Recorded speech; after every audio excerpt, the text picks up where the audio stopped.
Samantala, inararo ng isang pampasahero jeep ang mga plastic at concrete barrier sa Commonwealth Avenue sa Quezon City.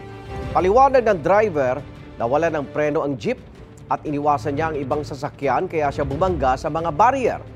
May unang balita si Jomer Apresto. Wasak na naman, wasak. Yan ang nangyari matapos bumangga ang isang westbound na pampasaherong jeep sa mga barrier sa harapan ng Sandigan Bayan sa Commonwealth Avenue, Quezon City mag-alas 8 kagabi. Sa lakas ng impact, nakala sa mga unahang gulong ng jeep.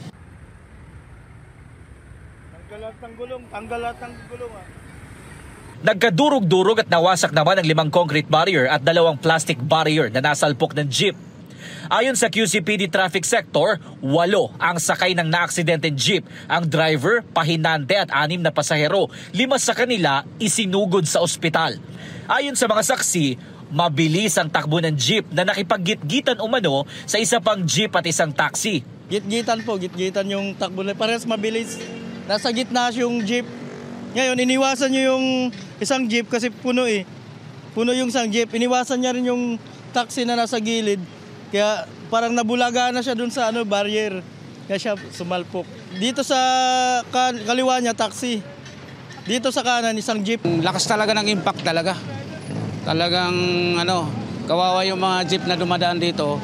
Kasi walang ilaw, kaya pang-8 na yan na jeep na nadisgrasya rito. Na kawawa yung mga pasahero. Marami na ng motor na disgrasya dyan. Lagyan sana nila ng ilaw. Yung kasi napakadilim. Ayon sa pulisya, galing Lagro patungong Panay Avenue ang pampasahero jeep. Lumalabas po sa aming initial investigation at sa saraysay po ng driver, ang sinasabi niya po ay nawalan daw po siya ng preno. With regards naman po doon sa sinasabi niyo na may nakagititan siya, alamin pa po natin, kukuha po tayo ng mga CCTV footage para mas malaman po natin kung ano po talaga yung katotohanan nangyari. Nasa kustodiya na ng Quezon City Police District Traffic Enforcement Unit Traffic Sector 5 ang 28 anyos na jeepney driver. Paliwanag niya, habang nagmamaneho po kasi ako, lumusot po yung preno ko, hindi ko na rin yung gagawin ko kasi nakapagitna po ako sa jeep tsaka sa kotse.